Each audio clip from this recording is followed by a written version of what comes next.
Hello students, फोनोन्स institute के YouTube channel में आपका स्वागत है। आज की वीडियो में हम डिस्कस करेंगे केवीएस पीजीटी फिजिक्स 2023 के क्वेश्चंस का डिटेल सॉल्यूशन। इससे प्रीवियस वीडियो में मैंने डिस्कस किया था, जो कि पार्ट 17 में मैंने डिस्कस किया था क्वेश्चन नंबर 177 टू 170 ठीक।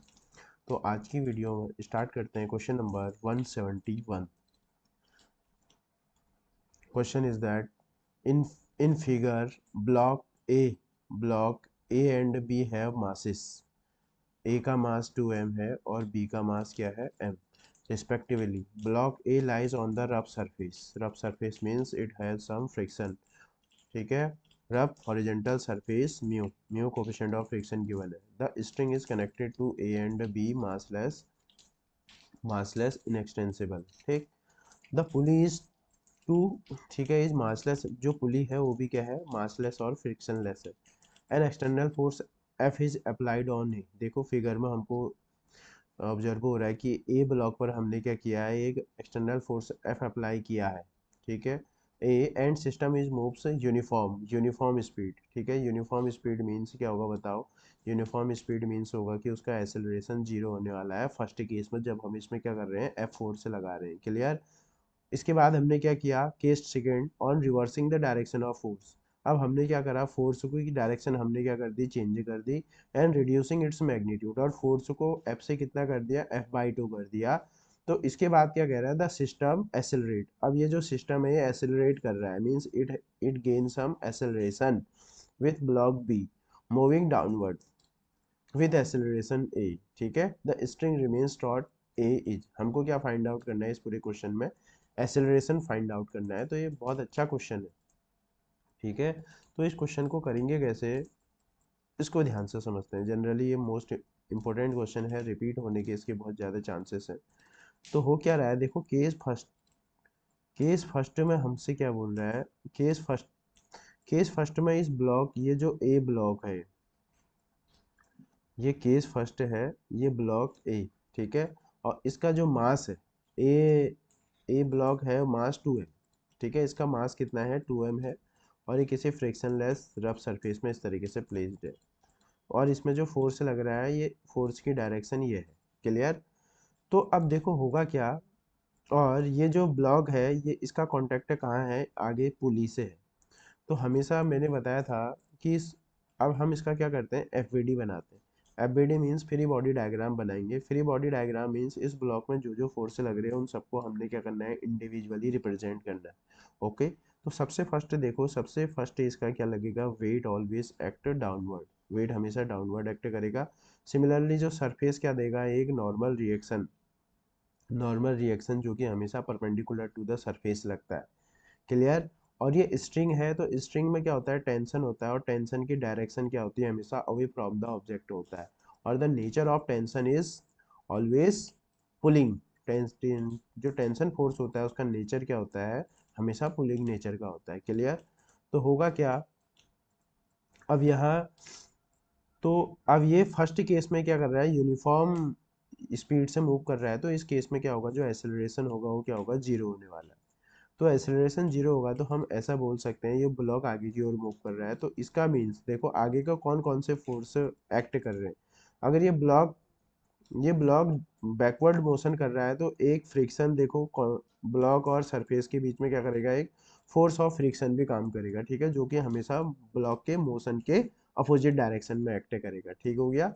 तो देखो अब हम क्या करेंगे, ये ब्लॉक यूनिफॉर्म मोशन से मूव कर रहा है, तो इसका मीन्स क्या होगा कि ये जो टोटल फोर्स होगा ये किसके इक्वल होगा, टेंशन प्लस ये फोर्स ऑफ फ्रिक्शन के इक्वल होगा। क्लियर है। एन और एन जी क्या हो जाएंगे, इसके मोशन में कोई कंट्रीब्यूशन नहीं होगा, क्योंकि ये दोनों एक दूसरे को काउंटर बैलेंस कर देंगे।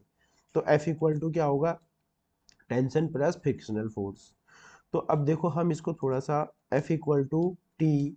अब देखो सिमिलरली जब हम क्या करते हैं, फर्स्ट केस में जब इस ब्लॉक बी का हम अगर एफ बनाते हैं, तो टेंशन ऊपर को होगा अवे फ्रॉम द ऑब्जेक्ट, और एक एम जी क्या होगा, डाउनवर्ड एक्ट करेगा। जो ब्लॉक बी है उसका मास कितना है, एम है, और जो ब्लॉक ए है उसका मास कितना है, 2m है। तो ये 2m g होगा यहाँ पर। ठीक है, तो यहाँ से हम ये ऑब्जर्व कर पा रहे हैं कि जो फर्स्ट केस में जो टेंशन होगा, टेंशन फोर्स को कौन रिप्लेस करेगा, टेंशन फोर्स को mg बैलेंस से करेगा। टेंशन को कौन बैलेंस से कर रहा है, mg। तो इस टेंशन की जगह में क्या लिख देता हूँ, mg लिख देता हूँ।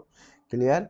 और force of friction, force of friction F equal to क्या होता है हमारे पास, म्यू n होता है। ये हमने फ्रिक्शन का लॉ पढ़ रखा है कि F इक्वल टू क्या होता है, म्यू n। जो फोर्स फोर्स ऑफ फ्रिक्शन होता है डायरेक्टली प्रोपोर्शनल होता है नॉर्मल रिएक्शन के। ठीक है। तो in the place of F हम क्या पुट कर देते हैं, म्यू n प्रूव कर देते हैं, where mu is the coefficient of friction, n is the normal reaction. ठीक है। तो देखो, अब हम इसको थोड़ा सा और सिंप्लीफाई करते हैं, एम जी प्लस म्यू। अब इस एन को कौन बैलेंस कर रहा है, इन एन को कौन बैलेंस कर रहा है, टू एम जी बैलेंस कर रहा है। तो इन द प्लेस ऑफ, इसको हम इस तरीके से पुट कर देते हैं। क्लियर हो गया। एन की जगह हमने टू एम जी पुट कर दिया है। तो नेक्स्ट अब नेक्स्ट स्टेप में हम क्या करने वाले हैं, इसको थोड़ा सा और सिंप्लीफाई करते हैं। F equal to m g common आ रहा है, एम जी कॉमन ले लेते हैं। यहाँ वन बन जाएगा और यहाँ क्या बन जाएगा, टू म्यू बन जाएगा बस। ठीक है। ये हम इसको इतना ही सिंप्लीफाई कर सकते हैं। ये केस फर्स्ट हो गया, इक्वेशन नंबर वन। ये केस फर्स्ट हो गया। ठीक। अब केस सेकंड में क्या हो रहा है, केस सेकंड में हम इस फोर्स की डायरेक्शन को भी रिवर्स कर रहे हैं। केस टू में क्या हो रहा है, देखो ये देखो, केस टू में हम क्या कर रहे हैं, फोर्स की डायरेक्शन रिवर्स कर रहे हैं और फोर्स का मैग्नीट्यूड क्या कर रहे हैं, हम चेंज कर दे रहे हैं, आधा कर दे रहे हैं। तो केस टू में क्या होगा, बहुत ध्यान से समझो, ये ब्लॉक है, ये ब्लॉक ए है। ठीक है। अब हम पहले हमने फोर्स बैकवर्ड लगाया था, तो अब जो फोर्स है ये हमने ऐसे फॉरवर्ड डायरेक्शन में हमने फोर्स लगाया। क्लियर। फोर्स फॉरवर्ड डायरेक्शन में हो गया।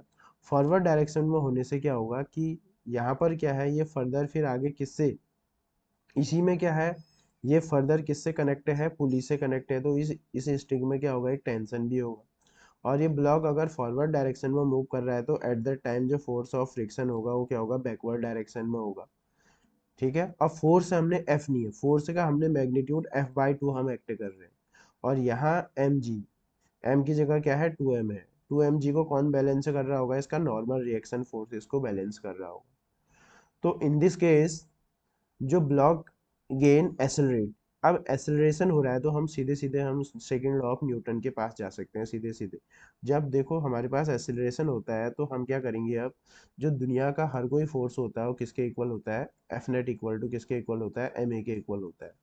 तो जब एफ नेट इक्वल टू हम क्या करेंगे, एम ए हम यूज करेंगे।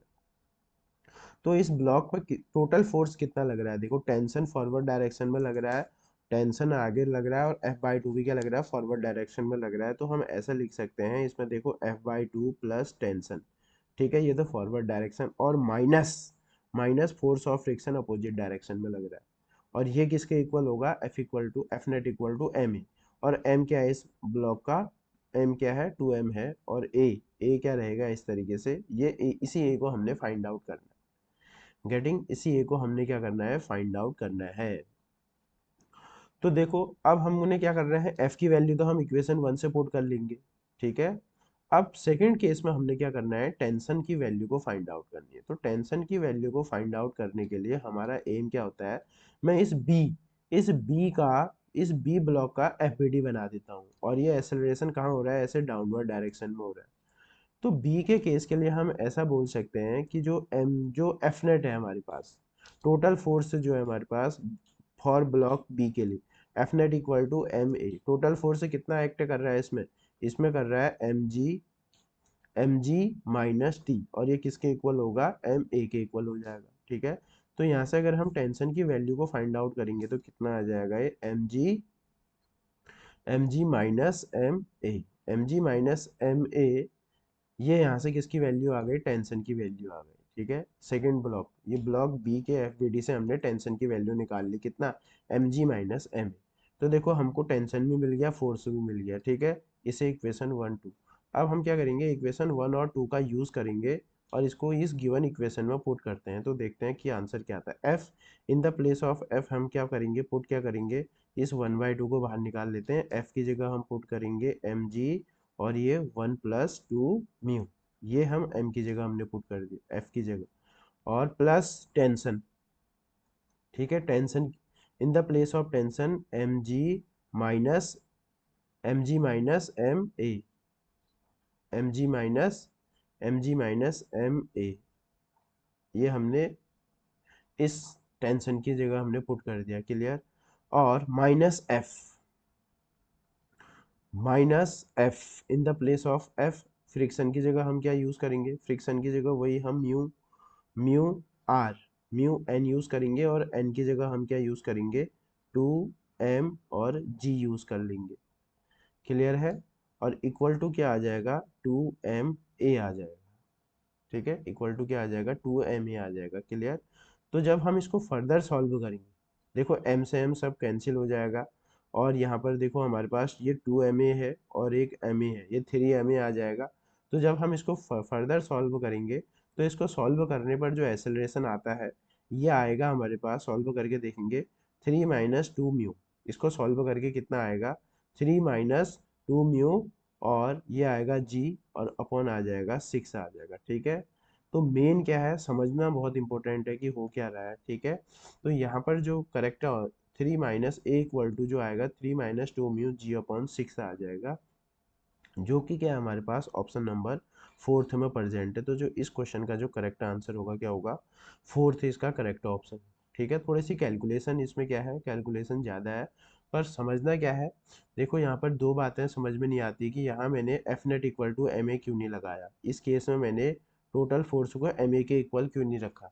बिकॉज इस क्वेश्चन में मेंशन है कि जो फर्स्ट केस में जो ब्लॉक है वो यूनिफॉर्म स्पीड से मूव कर रहा है, तो अगर ब्लॉक यूनिफॉर्म स्पीड से मूव कर रहा होगा तो वहाँ एक्सेलरेशन क्या होगा, जीरो होगा। तो इसीलिए मैंने इस फोर्स को इक्वल कर दिया।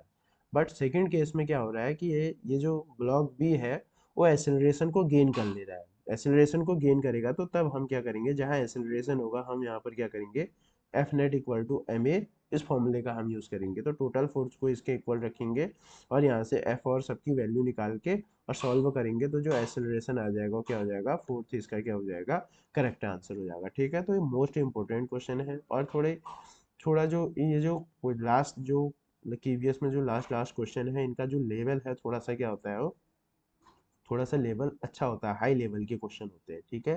तो जो इन क्वेश्चन को करता है, डेफिनेटली उन्हीं का जो वही मेरिट लिस्ट में क्या होते हैं, वही मेरिट लिस्ट को क्लियर कर पाते हैं। ठीक है। तो क्वेश्चन टफ नहीं है, थोड़ी कैलकुलेशन लेनी है। ठीक है।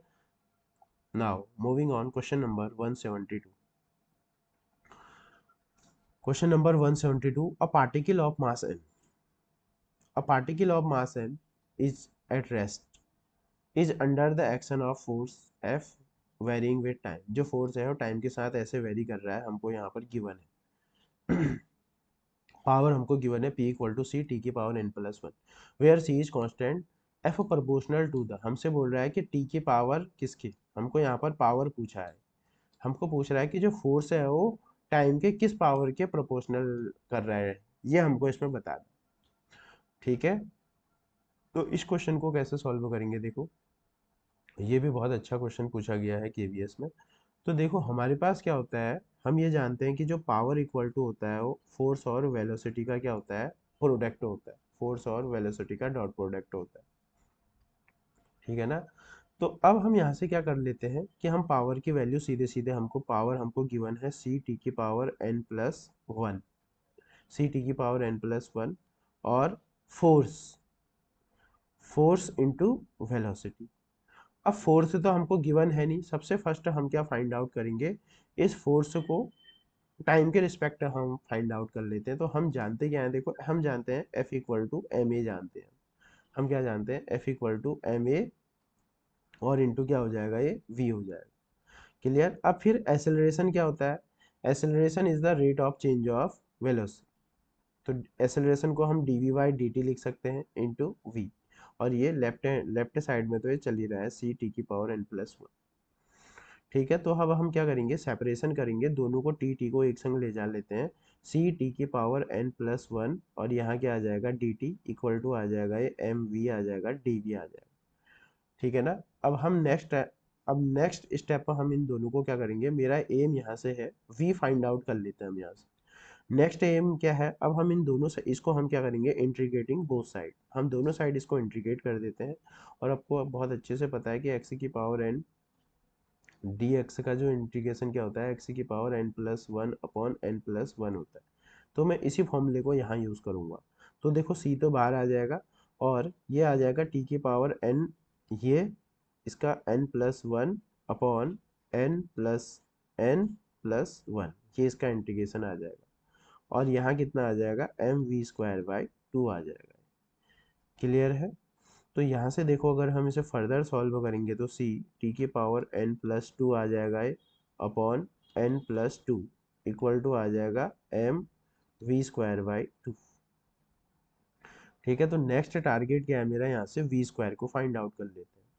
तो v² कितना आ जाएगा, यहाँ से v² आ जाएगा 2c t की power n+2 upon upon m n+2, ये इस तरीके से आ जाएगा। पर मुझे क्या फाइंड आउट करना है, वेलोसिटी टाइम के साथ कैसे डिपेंड कर रही है, मेरा एम ये है। मेरा एम क्या है, how velocity depends on time, ये फाइंड आउट करना है। तो देखो मैं क्या करता हूँ, v इक्वल टू, और ये v इक्वल टू क्या होगा, तो इन सब का क्या आ जाएगा, रूट आ जाएगा, है ना। 2c t की पावर n+2 अपॉन n+2, इस पूरे का क्या आ जाएगा, पावर हाफ आ जाएगी। गेटिंग, पूरे की पावर हाफ आ जाएगी। तो अगर पावर हाफ आएगी तो फिर हम क्या करते हैं, देखो हम तो वेलोसिटी टाइम के साथ कैसे वेरी कर रही है, मुझे वो सिर्फ वो रिलेशन चाहिए। तो ये जो कांस्टेंट, ये जो टर्म है, इन सबको हम क्या मान लेते हैं, कांस्टेंट मान लेते हैं। इस सबको मैंने k मान लिया, ठीक है, k और t की पावर क्या हो जाएगा, n+2 का हाफ क्या होगा, मीन्स t की पावर n+2 अपॉन ये 2 आ जाएगा। तो मेरे को ये पता चल गया कि जो वेलोसिटी है वो टाइम के साथ कैसे डिपेंड कर रही है। ठीक है, अब हम क्या करेंगे, इसको हम इक्वेशन फर्स्ट में जो स्टार्टिंग वाली इक्वेशन है, हम इसको यहाँ रख देते हैं इसको, और हमको यहाँ से फोर्स से फाइंड आउट करना है। तो यहाँ से क्या होगा, देखो अगर मैं यहाँ से फोर्स की वैल्यू फाइंड आउट करता हूँ तो फोर्स इक्वल टू क्या हो जाएगा, P upon v. Force equal to क्या हो जाएगा, P अपॉन वी हो जाएगा। ठीक है, और P हमको गिवन है क्वेश्चन में, c t की पावर n+1, ठीक है, अपॉन v अभी हमने फाइंड आउट किया है, k t की पावर n+2 अपॉन 2। ठीक है, तो यहाँ से जो फोर्स आएगा वो c अपॉन के कॉन्स्टेंट, एक कॉन्स्टेंट हो गया है, और ये आएगा t की पावर n+1, इसे माइनस माइनस n+2 अपॉन 2। तो जो फोर्स होगा उस c अपॉन के कॉन्स्टेंट ले लेते हैं, ये कितना आ जाएगा, t की पावर ये आ जाएगा 2n+2 -n-2 अपॉन 2। तो देखो ये +2 -2, और f इक्वल टू आ गया c अपॉन के, और ये t की पावर कितना आएगा, 2n -n n, और ये नीचे आएगा n/2। ठीक है, तो हमसे क्वेश्चन में कुछ यही पूछ रहा था कि जो फोर्स है वो टाइम के पावर के साथ कैसे वेरी कर रहा है। ठीक है, ये हमसे पूछा गया था क्वेश्चन में। तो यहाँ से हम ऑब्जर्व कर पा रहे हैं कि जो फोर्स है, फोर्स जो है वो टाइम क्या क्या कैसे डिपेंड कर रहा है, टी की पावर n/2 के साथ डिपेंड कर रहा है। तो जो इसका जो करेक्ट ऑप्शन होगा क्या होगा, ऑप्शन नंबर 1 इसका करेक्ट ऑप्शन, करेक्ट आंसर हो जाएगा। जो फोर्स है वो टी की पावर n/2 के साथ क्या कर रहा है, डायरेक्टली प्रोपोर्शनल है। ठीक है, तो ये भी मोस्ट इंपॉर्टेंट क्वेश्चन है। इस क्वेश्चन के भी क्या है, अपकमिंग एग्जाम्स में रिपीट होने के बहुत ज़्यादा चांसेस हैं। ठीक है, now question number 173। Question number 173, a ball of mass 400 gram is at rest. ठीक हो गया, the ball start moving under the action of external force, ये फोर्स हमको गिवन है, अलोंग एक्स एक्सिस लग रहा है। The work done by the ball on the ball by applied force, ये टाइम ये हमको यूज करना है, इतने टाइम में कितना वर्क करना पड़ेगा ये हमको फाइंड आउट करना है। ठीक है, देखो फिर से हम क्या करते हैं, जो हमारे पास जो वर्क होता है, वर्क इक्वल टू क्या होता है, फोर्स इनटू क्या होता है, डिस्प्लेसमेंट होता है, इस तरीके से। ठीक है ना, वर्क इक्वल टू क्या होगा, फोर्स इनटू डिस्प्लेसमेंट हो जाएगा। तो अब हम यहाँ से क्या फाइंड आउट करते हैं, एफ। अब देखो वर्क इक्वल टू, अब हम यहाँ से फोर्स और टाइम में रिलेशन, फिर से इस क्वेश्चन में वो वही रिलेशन बोल रहा है, वही हमको फाइंड आउट करना पड़ेगा। ठीक है, तो आप देखो यहाँ से क्या होता है, एफ इक्वल टू कितना होता है, एफ इक्वल टू होता है एम ए, और इसको हम फर्दर कितना लिख सकते हैं, एम, इस एक्सेलरेशन को टाइम के रिस्पेक्ट में हम rate of change of velocity लिख सकते हैं। एफ, और एफ हमको गिवन है यहाँ पर कितना, ये हमको एफ गिवन है 2t², कितना गिवन है 2t² इक्वल टू क्या आ जाएगा mv और dv/dt आ जाएगा। ठीक है, फिर से हम क्या करेंगे, इनको सेपरेट करेंगे, ये आ जाएगा 2t² dt इक्वल टू क्या आ जाएगा m और ये dv आ जाएगा। यहाँ से हम क्या फाइंड आउट कर लेंगे, v फाइंड आउट कर लेंगे। तो फिर से हम इसे इंटीग्रेटिंग बोथ साइड, अगर हम इसे बोथ साइड इंटीग्रेट करेंगे तो हमारे आंसर क्या आएगा, आंसर क्या आएगा, ये 2 और ये t3 अपॉन कितना आ जाएगा 3 आ जाएगा, और इक्वल टू आ जाएगा m v आ जाएगा। और यहाँ से मैं क्या फाइंड आउट करना चाह रहा हूँ, v फाइंड आउट करना चाह रहा हूँ। मेरा एम क्या है, यहाँ से वेलोसिटी को फाइंड आउट करना है। तो यहाँ से v इक्वल टू कितना आ जाएगा 2t³ अपॉन 3m आ जाएगा। ये v हमने फाइंड आउट कर लिया। ठीक है, ये v हमने क्या कर लिया, ये v हमने बहुत अच्छे से फाइंड आउट कर लिया, 2t³ 3m आ गया। तो देखो अब वेलोसिटी क्या होती है, वेलोसिटी क्या होती है, rate of change of displacement होता है कि नहीं होता है। वेलोसिटी को हम ऐसे भी डिफाइन करते हैं, v equal to ds upon dt भी होता है। क्लियर, तो यहाँ से हम अगर ds की अगर हम वैल्यू निकालते हैं, ds क्योंकि हमको यहाँ ds चाहिए, तो ds इक्वल टू क्या हो जाएगा v dt हो जाएगा। ठीक है, इन द प्लेस, अब ठीक, अब हम यहाँ से क्या फाइंड आउट करेंगे, v हमको, अब इस ds को कहाँ पुट करो, ये जो ds निकला है इसे इक्वेशन 1 में पुट करो।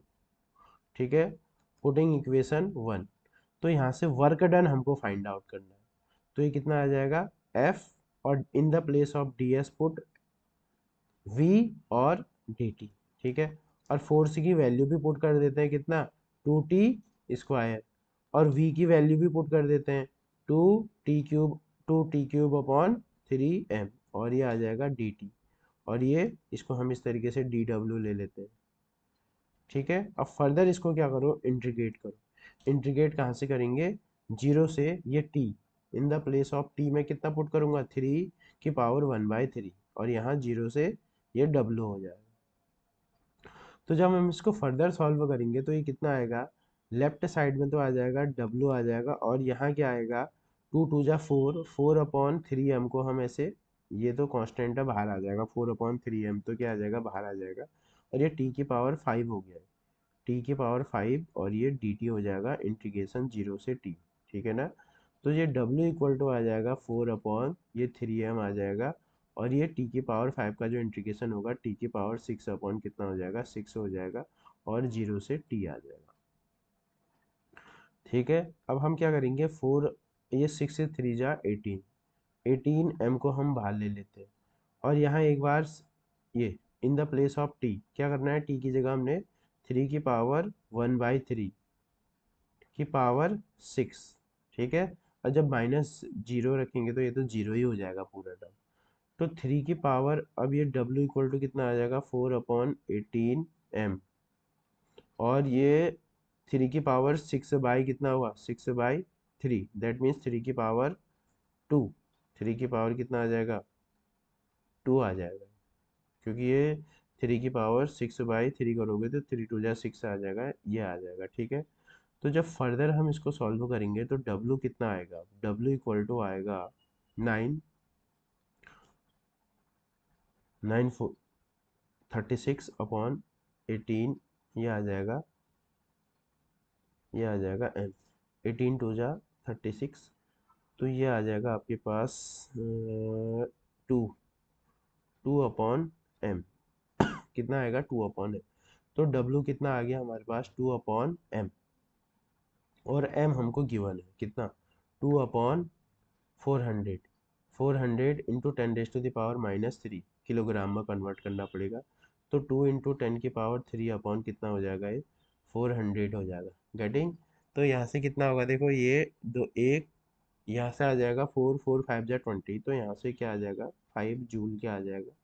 इस क्वेश्चन का जो करेक्ट आंसर हो जाएगा कितना आ जाएगा, सॉल्व करके कितना आ रहा है, वर्क इक्वल टू कितना आ रहा है 5 जूल आ रहा है। ठीक है, तो बहुत अच्छा क्वेश्चन है। ठीक है, मोस्ट इम्पोर्टेंट क्वेश्चन है, रिपीट होने के बहुत चांसेस हैं इस क्वेश्चन के। ठीक, तो इस तरीके से वर्क डन का मुझे लग रहा है 4 to 5 क्वेश्चन पूछा गया है KVS 2023 में। ठीक है, तो इससे हमको ये पता चल रहा है कि वर्क डन से किस लेवल के क्वेश्चन पूछे जा रहे हैं, और जैसे जैसे पेपर आगे बढ़ रहा है जो वर्क डन के क्वेश्चन का लेवल है वो थोड़ा थोड़ा क्या होते जा रहा है, टफ होते जा रहा है। ठीक है, तो कॉन्सेप्ट वही करना है, मेन बेसिक वही रहेगा, पर वहां तक पहुंचना कैसा है ये सब कैसे आएगा, प्रैक्टिस से आएगा। क्लियर हो गया? तो ये भी मोस्ट इंपॉर्टेंट क्वेश्चन पूछा गया। Now question number 174। Question number 174 rotational physics का क्वेश्चन है। A thin uniform rod of mass m, ठीक है, एक रॉड है उसका मास m है, and has a length 12, length कितनी है, 12 है। ठीक, two small solid sphere, two small solid sphere की बात कर रहा है, solid sphere, each of mass m, radius r, दोनों का मास m है और रेडियस r है, are attached at the ends of rod. ठीक हो गया? तो देखो इसको हम विजुअलाइज करते हैं इस प्रॉब्लम को। सपोज दैट ये मेरे पास क्या है, ये रॉड है, ठीक है, इसका मास m है और इसकी लेंथ कितनी हो जाएगी, इसकी पूरी जो लेंथ है ये 12 है, और इसका मास क्या है, m है, और ये बोल रहा है कि इसके एंड्स पर सॉलिड स्फीयर क्या है, इस तरीके से अटैच्ड है, ये सॉलिड स्फीयर अटैच्ड है, और इनकी रेडियस कितनी है, इनकी रेडियस r है, और इनका मास कितना है, इसका भी मास m और इसका भी मास m। ठीक है, ये कुछ क्वेश्चन कह रहा है। ठीक है ना, ये क्या है, ये रॉड है। रोटेशन बहुत इंपॉर्टेंट है, कुछ ना कुछ हर साल यहाँ से क्वेश्चन एग्जाम में आते रहते हैं। तो अब हमको फाइंड आउट क्या करना है, द मोमेंट ऑफ इनर्शिया। ठीक है, the moment of inertia of the system about an axis perpendicular to the length of rod at a distance l/2 from one end. एक एंड से l/2 डिस्टेंस पर एक axis pass हो रही है, उस एक्सिस के अबाउट हमको इस पूरे का क्या करना है, मोमेंट ऑफ इनर्शिया को फाइंड आउट करना है। तो टोटल क्या हो जाएगी, ये 12 दे रखी है, तो इसका जो सेंटर होगा यहाँ पर, ये सेंटर ऑफ मास है, ये इस रॉड का क्या होगा, सेंटर ऑफ मास होगा। यहाँ से जो डिस्टेंस होगी कितनी होगी, एल और एल हो जाएगी, और हमको कहाँ से फाइंड आउट करना है, एक एंड से l/2 डिस्टेंस पर हमको क्या करना है, फाइंड आउट करना है। तो इस एक्सिस को मैं इस ग्रीन कलर से रिप्रेजेंट कर देता हूँ, तो ये है ना। तो इसके अबाउट ये जो ग्रीन है इसको हम कुछ नाम दे देते हैं, ए और बी नाम दे देते हैं, ए और बी हमको फाइंड आउट। तो हमको क्या करना है, इस पूरे सिस्टम का ए बी के अबाउट मोमेंट ऑफ इनर्शिया को फाइंड आउट करना है। तो मोमेंट ऑफ इनर्शिया देगा कौन कौन, सबसे पहले देख लेते हैं कि एक तो कौन, नंबरिंग कर लेते हैं, एक तो रॉड देगा, दूसरा ये सॉलिड स्फीयर देगा, और तीसरा भी क्या देगा, ये सॉलिड स्फीयर देगा। इन तीनों का जो हमको मोमेंट ऑफ इनर्शिया है, इन सबको हमको क्या करना है, आई इक्वल टू क्या करना है, I1 due to rod plus I1 due to first sphere plus moment of inertia due to second sphere. इन सबका हमने मोमेंट ऑफ इनर्शिया निकालना है इस आई ए बी के अबाउट, और फिर सबका सम कर देना है। ठीक है, क्वेश्चन समझ में आ गया? तो क्वेश्चन स्टार्ट करते हैं। तो देखो सबसे फर्स्ट हम क्या करते हैं, इसमें हमको कुछ बेसिक याद भी होना चाहिए। ठीक है, बेसिक क्या याद होना चाहिए, सपोज दैट अगर मेरे पास ये रॉड है, और रॉड अगर सेंटर से पास हो रही है, तो इसका मोमेंट ऑफ इनर्शिया हमको पता होना चाहिए, ml² क्या होता है, 12 होता है, अगर उसकी लेंथ l होती है तो, पहली बात। दूसरा हमको moment of inertia of solid sphere passing through its diametric axis, ये भी पता होना चाहिए, 2/5 mr², इनका हम यूज़ करेंगे। ठीक है, नेक्स्ट हमको इसमें और क्या क्या पता होना चाहिए, पैरेलल एक्सिस थ्योरम पता होनी चाहिए कि ये बॉडी है, ये बॉडी का सेंटर ऑफ मास है, और ये है, ठीक है, ये r डिस्टेंस पर है, और इसको हम पी क्यू बोल सकते हैं। अगर मुझे क्या, अगर मेरे से आई पी क्यू पूछा होगा तो मैं क्या करूँगा, जो आई सेंटर ऑफ मास से पास हो रहा है, और मास और डिस्टेंस का स्क्वायर।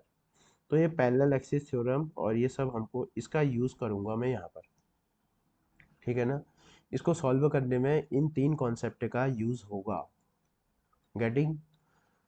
तो देखो सबसे फर्स्ट हम क्या करते हैं, इस रॉड का हम moment of inertia find out करते हैं, रॉड का। तो देखो हम जानते क्या है, सबसे पहले हमको क्या पता है, मैं क्या कर रहा हूँ, इस रॉड का, ये जो रॉड ए, इस रॉड का ए बी के अबाउट हम moment of inertia find out कर रहे हैं, तो मैं आई रॉड लिख देता हूँ इसको। Moment of inertia of rod क्या होगा बताओ, जो इसके सेंटर ऑफ मास से पास होगा प्लस मास इनटू लेंथ का स्क्वायर।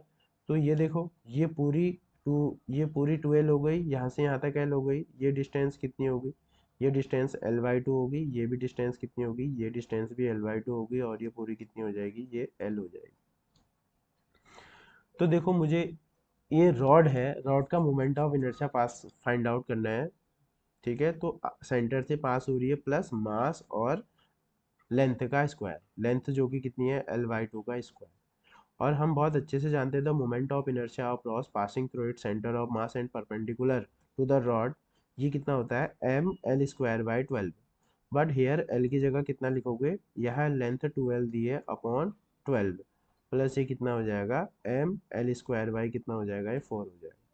तो मोमेंट ऑफ अगर तुम 12 एलसीएम ले लेते हैं तो कितना आ जाएगा, 2 2 जा 4, 4ml² प्लस 3ml²। तो moment of inertia of rod कितना आ जाएगा, 4 और 3 7ml²/12। ये moment of inertia of rod आ गया। अबाउट अबाउट ए बी के अबाउट हमने ये मोमेंट ऑफ इनर्शिया निकाल दिया रॉड का, ए बी के अबाउट। सिमिलरली अब फर्स्ट स्फीयर का, ये जो स्फीयर है फर्स्ट स्फीयर, इसका हम किसके अबाउट, इस ए बी के about moment of inertia find out करना है। हमारा एम क्या है, जो स्फीयर फर्स्ट है इसका moment of inertia find out करना है, किसके अबाउट, इस ए बी के अबाउट। फिर से मैं क्या करूंगा, यूजिंग पैरेलल एक्सिस थ्योरम, फिर से क्या करूंगा, पैरेलल एक्सिस थ्योरम का फिर से यूज करेंगे कि हमको क्या पता है कि जो सॉलिड स्फीयर है उसके डायमेट्रिक सेंटर ऑफ मास से जो एक्सिस जाती है वो हमको बहुत पता है। तो moment of inertia of first sphere ये क्या होगा बताओ, जो इसके सेंटर ऑफ मास से पास होगा प्लस मास और लेंथ का स्क्वायर, मास तो एम ही है इसका, और लेंथ कितनी है ए बी से l/2 पर सिचुएटेड है, ये इन दोनों के बीच, इन दोनों एक्सिस के बीच की डिस्टेंस कितनी है l/2।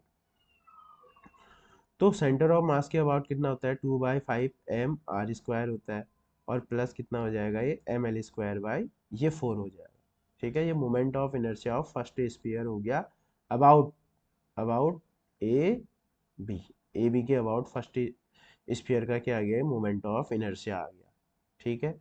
सिमिलरली अब हमको फाइंड आउट करना है moment of inertia of second, ठीक है, second sphere about A B. तो देखो फिर से मैं क्या करूंगा, यूजिंग पैरेलल एक्सिस थ्योरम, फिर से यूज करेंगे पैरेलल एक्सिस थ्योरम, ठीक। तो ये डिस्टेंस हमको चाहिए होगी, ये कितना है, यहाँ से यहाँ तक l, और ये कितनी हो जाएगी l प्लस l/2, ये कितनी हो जाएगी 3l/2, ये डिस्टेंस हो जाएगी। तो फिर से parallel axis theorem, moment of inertia of second sphere about A B क्या होगा, जो इसके सेंटर ऑफ मास से पास हो रहा है प्लस मास इंटू लेंथ का स्क्वायर, लेंथ क्या होगा 3l/2 का, ऐसा लिखना पड़ेगा होल स्क्वायर। तो जो moment of inertia of second sphere कितना होगा, ये पता है 2/mr² होता है, प्लस 3 3 जा 9, ये कितना हो जाएगा 9ml², कितना हो जाएगा, ये 4 हो जाएगा, ठीक है, क्लियर। तो यहाँ से कितना आ जाएगा 20, अगर इसका एलसीएम ये हो गया हमारे पास, इसको फर्दर सॉल्व करेंगे, इसको सॉल्व करने से तो कोई फ़ायदा है नहीं, ठीक है। अब हम सीधे सीधे क्या करेंगे, इसे इक्वेशन में रख देते हैं, ठीक है। तो हमने क्या कर लिया, इन तीनों ऑब्जेक्ट का मोमेंट ऑफ इनर्शिया कैलकुलेट कर लिया है, ठीक है, अबाउट ए बी। तो अब हम इसको क्या करेंगे, इक्वेशन 1 में पुट कर देते हैं। तो देखो पुटिंग, ठीक है, putting 1 2 3 in first, equation first में पुट कर देते हैं इसको, ठीक है। पुटिंग 1 2 3 जो भी है, इक्वेशन 1 इक्वेशन ए में पुट कर देते हैं, ठीक है। ए कौन सा है, ए 1 ये हो गया, और 2 ये हो गया, और 3 ये हो गया, इसको आप इक्वेशन ए में पुट कर देते हैं। तो क्या आएगा, moment of inertia of whole body ये कितना आ जाएगा 7ml², कितना आएगा 12 आ जाएगा। दूसरा आएगा 2/5mr² प्लस ml²/4, ये दूसरा आएगा, और प्लस 2/5mr² और प्लस 9ml²/4, ठीक है, तो इस तरीके से ये कैलकुलेशन होगी, इसकी कैलकुलेशन बहुत ध्यान से करेंगे। तो देखो 2/5 एम आर स्क्वायर और 2/5 एम आर स्क्वायर, ये 4/5 एम आर स्क्वायर जो कि सब में ऑप्शन प्रेजेंट है। फर्स्ट ऑप्शन तो ऐसा नहीं कि हम यहाँ शॉर्टकट नहीं कर सकते हैं, हमें दूसरा वाला भी फाइंड आउट करना पड़ेगा। तो टू अपॉन ये हो जाएगा 4/5 एम आर स्क्वायर हो जाएगा। ठीक है, अब हम ये जो टर्म बचे हैं इनका अब हमको क्या करना पड़ेगा, प्लस इसको सॉल्व करना पड़ेगा। ठीक है, तो जब हम इसका एलसीएम लेंगे तो इसका एलसीएम आ जाएगा 12। कितना एलसीएम आएगा, इन सब का एलसीएम आ जाएगा 12। तो ये आ जाएगा 7 m l स्क्वायर और plus 3 m l square plus 9 3 जा 27 m l स्क्वायर, ये आया देख। तो अगर आई ए बी का फाइनल आंसर फाइंड आउट करेंगे तो ये कितना आएगा, 4/5 एक तो ये आएगा, और 10 30 और 37 प्लस 37/12, और ये आ जाएगा ml स्क्वायर। तो ये कुछ आंसर आ रहा है हमारे पास, 4/5 प्लस 37/12, जो कि ऑप्शन नंबर का है, थर्ड में प्रेजेंट। ठीक है, मोस्ट इम्पोर्टेंट प्रॉब्लम है। ठीक है, तो इसके लिए आपको ये चीज़ें आपको बहुत अच्छे से अप्लाई करनी आनी चाहिए, तभी इस क्वेश्चन को क्या कर सकते हैं, प्रॉपर्ली सॉल्व कर सकते हैं। Moment of inertia, solid sphere, hollow sphere, cylinder, ring, disc, ये सब याद होना चाहिए, तभी हम क्या करेंगे, इन क्वेश्चन को बहुत अच्छे से कर सकते हैं। और पैरेलल एक्सिस थ्योरम कैसे अप्लाई करनी है, how to apply parallel axis theorem, इसको भी इसके क्वेश्चन भी आने चाहिए, तभी इस तरीके के क्वेश्चन क्या हो सकते हैं, हो सकते हैं। ठीक है, तो रोटेशनल फिजिक्स से भी मुझे लग रहा है कि 4 और 5th क्वेश्चन आया होगा इस पूरे एग्जाम में। तो रोटेशनल फिजिक्स भी मोस्ट इंपॉर्टेंट टॉपिक है एग्जाम के पॉइंट ऑफ व्यू से। Now moving on, question number 175।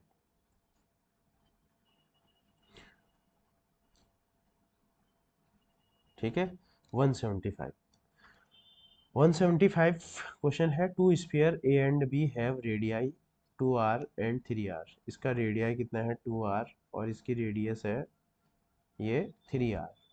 Each sphere है चार्ज, दोनों में चार्ज सेम है, means both are identical sphere. ठीक है, the two are connected to one another via battery, दोनों को हमने एक बैटरी से कनेक्ट कर दिया है। In equilibrium Q A and Q B are the charges on A and B. तो हमको Q A upon Q B पूछ रहा है। तो देखो कैसे करोगे इस क्वेश्चन को। इसके लिए देखो हमको क्या कर रहा है, ए और बी के बीच में हमने क्या कर रखा है, 2 वोल्ट का क्या किया है, एक बैटरी लगा दिया है। तो इसका मीन्स हम ऐसे कह, इस तरीके से हम बोल सकते हैं कि जो वी ए, ठीक है, माइनस वी बी है, इन दोनों के बीच में क्या 2 वोल्ट का पोटेंशियल डिफरेंस है या नहीं है, बताओ। इसको हम ऐसा लिख सकते हैं कि जो ए और बी है इन दोनों के बीच में जो पोटेंशियल डिफरेंस हो 2 वोल्ट है, इसका ये मीनिंग भी हुआ। तो अब हम ये जानते हैं कि Q इक्वल टू हम जानते हैं सी वी। तो यहाँ से अगर हम V की वैल्यू निकालेंगे तो Q बाई सी हो जाएगा, V की वैल्यू निकालेंगे तो Q बाई सी हो जाएगा।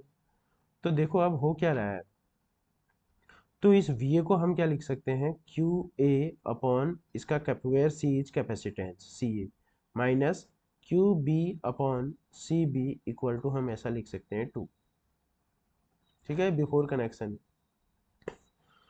तो देखो होगा क्या, जब हमने क्या किया, इसके बाद क्या होने वाला है, जब हमने इसको क्या किया, बैटरी से कनेक्ट किया, तो बैटरी से कनेक्ट करने पर क्या होगा, चार्ज का ट्रांसफर होगा। चार्ज का ट्रांसफर होगा तो अब जो ए और बी है उसमें चार्ज क्या हो जाएगा, चेंज हो जाएगा। सपोज दैट मैं कह रहा हूँ कि स्टार्टिंग में जो इसके पास जो चार्ज था वो कितना था, क्यू चार्ज था, दोनों के पास क्यू क्यू चार्ज है। अब आफ्टर कनेक्टिंग इसके पास इसके पास भी क्यू आ गया, प्लस क्यू आ गया।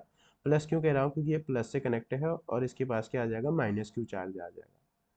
तो देखो आफ्टर कनेक्शन के बाद जो चार्ज ऑन ए होगा वो क्या होगा, बताओ, ये क्यू प्लस क्यू होगा। और चार्ज ऑन बी क्या होना चाहिए, बताओ, क्यू माइनस क्यू होगा कि नहीं होगा, बिकॉज चार्ज हमेशा क्या रहता है, कंजर्व रहता है। ठीक है, चार्ज हमेशा क्या रहेगा, कंजर्व रहेगा। तो देखो अब ये जो इक्वेशन है ये क्या बन जाएगी अब। ठीक है, ये जो इक्वेशन है ये क्या बनने वाली है, इन the place of Q A मैं पुट करूंगा क्यू प्लस क्यू, ठीक है, क्यू प्लस क्यू अपॉन, हम जानते हैं कि ये जो स्फीयर होता है इसकी रेडियस आर होती है, इसका हमें कैपेसिटेंस बहुत अच्छे से पता है, 4 पाई एप्सिलॉन नॉट आर होता है कैपेसिटेंस ऑफ स्फेरिकल कैपेसिटर। तो in the place of C A में क्या पुट कर सकता हूँ, 4 pi epsilon naught R, in the place of R इसकी रेडियस जो कि कितना दिया है, 2 आर दिया है, माइनस क्यू बी की जगह हम लिख सकते हैं Q minus Q upon 4 pi epsilon naught R, R की जगह हम क्या पुट कर सकते हैं, 3 आर, और इक्वल टू हम क्या लिख सकते हैं इसको, ये इक्वल टू आ रहा है 2 के इक्वल आ रहा है। क्लियर है। अब हम यहाँ से क्या कैलकुलेट कर सकते हैं, अब देखो अब सॉल्व करना है बस, 1/4 pi epsilon naught R, 1/4 pi epsilon naught R को हम कॉमन ले लेते हैं, तो अंदर क्या बचेगा, Q plus Q, Q plus Q upon 2 और minus Q upon 4 pi epsilon naught R upon ये 3 बच जाएगा, इक्वल टू आ जाएगा 2, getting 4 pi epsilon naught R, तो यहाँ 3 और यहाँ 2 बच जाएगा। तो देखो अब फर्दर इसको हम मैथमेटिकली सॉल्व करते हैं, ये आ जाएगा हमारे पास 1/4 पाई एप्सिलॉन नॉट आर, ठीक है, और यहाँ आ जाएगा 6, ये आ जाएगा हमारे पास 3 क्यू प्लस क्यू माइनस, और ये आ जाएगा 2 क्यू माइनस क्यू। मैं यहाँ से स्मॉल क्यू की वैल्यू को फाइंड आउट करूँगा, फिर हम यहाँ क्यू ए क्यू बी में रख देंगे इसकी वैल्यू। मैं स्मॉल क्यू की वैल्यू को फाइंड आउट करना चाह रहा हूँ, मेरा टारगेट क्या है, स्मॉल क्यू की वैल्यू को फाइंड आउट करना है। तो यहाँ से कितना हो जाएगा ये, 6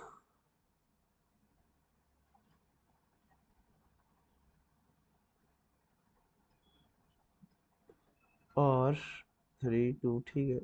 अब यहाँ से आ जाएगा 1/4 पाई एप्सिलॉन नॉट आर, ये कितना आ जाएगा, 3 Q plus 3 Q minus 2 Q और plus 2 Q upon 6 equal to आ जाएगा, ये आ जाएगा 2 आ जाएगा,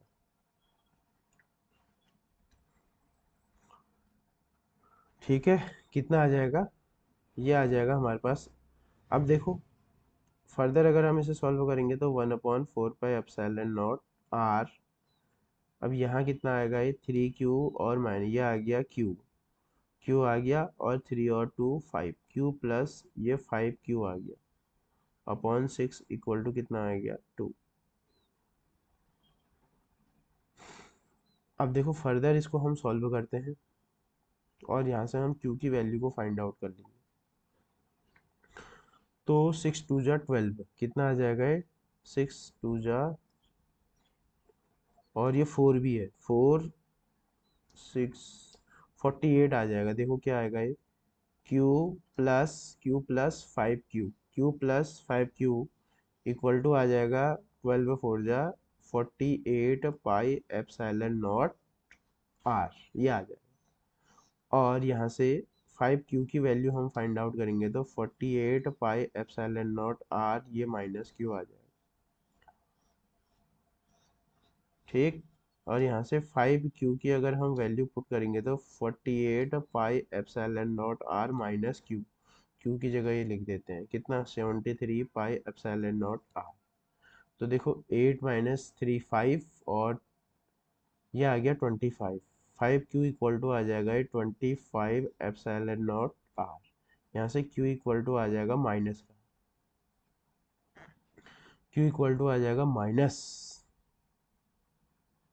-5 pi epsilon naught R, Q की वैल्यू ये आई है, ठीक है, क्यू की वैल्यू आई है -5 पाई एप्सिलॉन नॉट आर, ठीक है। तो अब तो आसान है, अब इसको हमने कहाँ पुट करना है अब क्यू ए अपॉन क्यू भी कर देते हैं, क्यू ए अपॉन क्यू भी हमने इसको फाइंड आउट करना है। तो क्यू ए कितना होता है, देखो ये है हमारे पास Q plus Q upon Q minus Q. तो जब क्यू प्लस क्यू करेंगे तो यहाँ देखो क्यू कितना है, 73 - 5 हो जाएगा, 73 - 5, 73 - 5, और ये आ जाएगा pi epsilon naught R upon ये आएगा 73 minus -5 pi epsilon naught R. तो कितना हो जाएगा 8, और ये कितना हो जाएगा, ठीक है, और 68 अपॉन 78, ये हो जाएगा। ये क्या आ जाएगा, Q A upon Q B आ जाएगा। बट ये तो दोनों में है, अब हमको एक में बताना है, एक में बताना है तो क्या हो जाएगा, इसका हाफ हाफ हो जाएगा। हाफ करोगे तो कितना आएगा, तो क्यू ए आधा आधा डिवाइड हो जाएगा। Q A upon Q B equal to क्या आ जाएगा, 2 3 जा और 2 4 जा और 2 3 जा 2 9 जा, तो 34/39 क्या आ जाएगा, 34 अपॉन क्या आ जाएगा एक स्पेयर में, 34/39 इसका क्या आ जाएगा, करेक्ट आंसर आ जाएगा। ठीक है, तो ए और बी में जो Q A upon Q B होगा वो कितना होगा, 34/39 इसका क्या होगा, करेक्ट आंसर होगा। ठीक है, तो ये भी कॉन्सेप्ट पर बेस्ड क्वेश्चन है। ठीक, और ये मोस्ट इम्पोर्टेंट क्वेश्चन आज की वीडियो में हमने डिस्कस किए हैं, और ये क्वेश्चन मोस्ट इम्पोर्टेंट है। इनके ये जो अपकमिंग एग्जाम्स हैं इनके पूछे जाने की जो प्रोबेबिलिटी है वो बहुत ज़्यादा है। ठीक है, तो इन क्वेश्चन की आप ज़्यादा से ज़्यादा प्रैक्टिस करेंगे, और किसी क्वेश्चन में आपको डाउट लगता है तो कमेंट बॉक्स में उसको मेंशन ज़रूर करें। ठीक है, जिससे कि मैं उन डाउट्स आपके सॉल्यूशन को ले सकूँगा और उसको दूर करने की पूरी कोशिश रहेगी। ठीक है, तो आज की वीडियो में इतना ही। Thank you.